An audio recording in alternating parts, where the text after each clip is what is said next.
What's up, ladies and gentlemen? Welcome to the book report here on the Random Media Guys channel. I am your erstwhile host, Dan, and this is the show where we talk about books. Every kind of book. Science fiction, fantasy, thrillers, any kind of book. I found these books interesting, and I think you might find them interesting too. To close out our Mars March, month where I've been talking about books centered on characters, events, or even just the red planet itself. I'm talking about Soul 4, that place Elon Musk wills one day be king. So to close this month out, I am going to the source. Yes, I am going to the source of all Mars books, at least literature. Also the granddaddy of all invaders. I am talking about War of the Worlds by H.G. Wells. Now, I know you're thinking that, isn't that a Tom Cruise movie? Yes, it is. But this book was written literally 120 years ago. Yes, that book is that old. I know, it's weird. So let's get into War of the Worlds by H.G. Wells. Now, keep in mind, this book takes place, it was written about 120 years ago, so the technology is going to be a little bit different. The story follows an unnamed narrator who I'm just going to call George because H.G. Wells wrote it, and his middle name is George, and I don't want to call him Herbert because that seems kind of, he is like an astronomer, so whatever. So George is an astronomer, and he's doing, astronomy things. He's looking at Mars, and he sees these explosions on Mars, and he's like, well, that's interesting. He lets everyone know. They're like, oh wow, there's explosions on Mars. There might be life. And he looks up again, and he sees these cylinders coming towards the Earth, and they crash in England. You see, the story in H.G. Wells is English. He didn't make it take place in England, apparently, because all the directors who made the movies later on were American. They're like, hey, we're gonna make the crash takes place in first, California, and then in New York, whatever. So they go and check out these cylinders, and they find a creature inside the cylinder. It kind of looks like an evil squid monster, but its face is on front instead of, And I know there's no hentai. I promise. None of this. There's no tentacle rape that happens. So they're holy crap! There's this giant creature in there, and they're like, maybe we should go in and show a white flag, so that we're not hostile to them.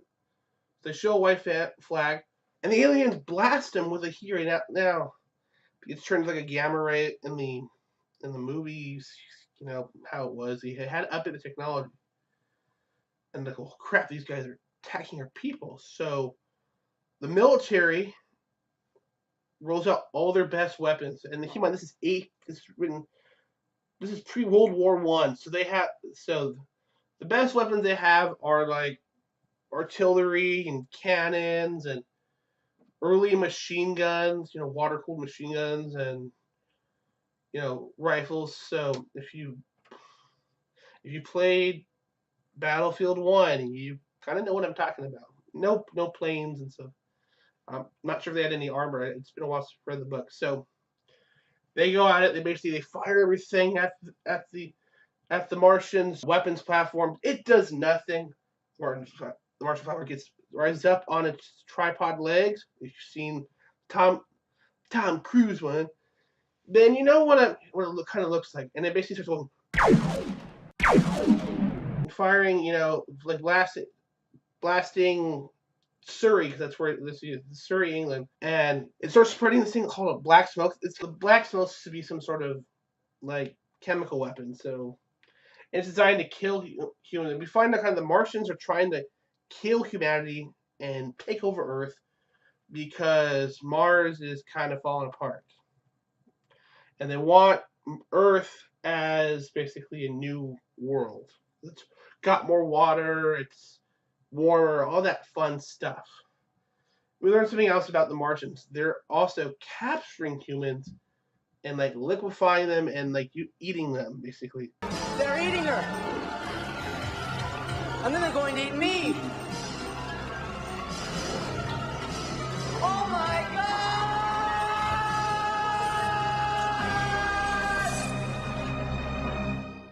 So eventually, George is just trying to like survive the Martian caused apocalypse. He's trying to get home. Actually, it looks a lot. In many ways, the Tom Cruise one did pretty good justice to the original. And he notices one day that he finds a dead Martian dying. It turns out that the Martians, despite the fact that them having advanced technology, didn't think that maybe there would be alien microbes that would kill them. And so the Martian invasion force are basically killed by the flu, essentially. They're killed by the simplest things. Or they say the smallest of God's creations, that's what the book says. Eventually, George gets home, makes his way back to his house. So it turns out to be survived. I know and that's basically the story of War of the Worlds. Now, I kind of want to get into the whole background of the story now. Keep in mind, this was written in time at the height of the British Empire. I think H.G. Wells was kind of making commentary on the colonization, occupation of Africa and a number of other colonies, and saying that, we're kind of like these guys. And there's also kind of another bit in there, the fact that many of the occupation forces of those areas were getting sick with things like malaria, because unlike the natives who had mutations or genetic advantages or immunities to these diseases, they didn't, and they were basically dying. So there was it was basically an analogy. Like any good science fiction, there was a good analogy in the story. And again, I think this could be seen as a very early anti-imperialism. Now, again, this movie has gone on to, at least to my knowledge, has had 2 adaptations into movies. You had the 1950s one, which was the first which was the first War of the Worlds I actually saw. My grandfather showed it to me, and then there was a Tom Cruise one. Now, because the movie were set in the time, there was updates. So in the 1950s one, they used, they had fighter jets, they had artillery, they nuked one of the invasion bots, and because in the later one, because we don't really use it, they were using stuff like jets and all that stuff. They were, the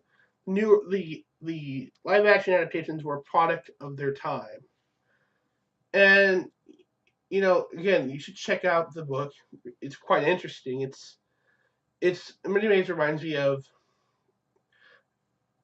the works of Jules Verne, because, again, they happen at the same time. They're very much like Jules Verne's 20,000 Leagues Under the Sea. They're actually social commentary on the imperial nature of Europe at the time, which I found was quite interesting. So, again, check out War of the Worlds by H.G. Wells.